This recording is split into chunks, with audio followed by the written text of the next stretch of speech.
Bhavnagar Vartej police પેટ્રોલિંગમાં હતી ત્યારે મળેલી બાતમીને આધારે લોખંડનો સામાન ભરેલો બોલેરો વાહન ઝડપી લેવામાં આવ્યો હતો।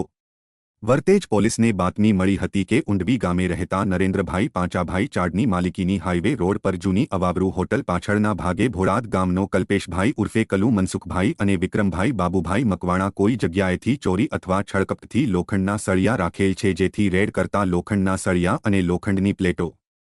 ઇલેક્ટ્રિક વજન કાંટો મળી આવતા વર્તેજ પોલીસે કુલ ₹2,78,050ના મુદ્દામાલ સાથે ગુન્હો નોંધી ધોરણસર આગળની કાર્યવાહી હાથ ધરી હતી।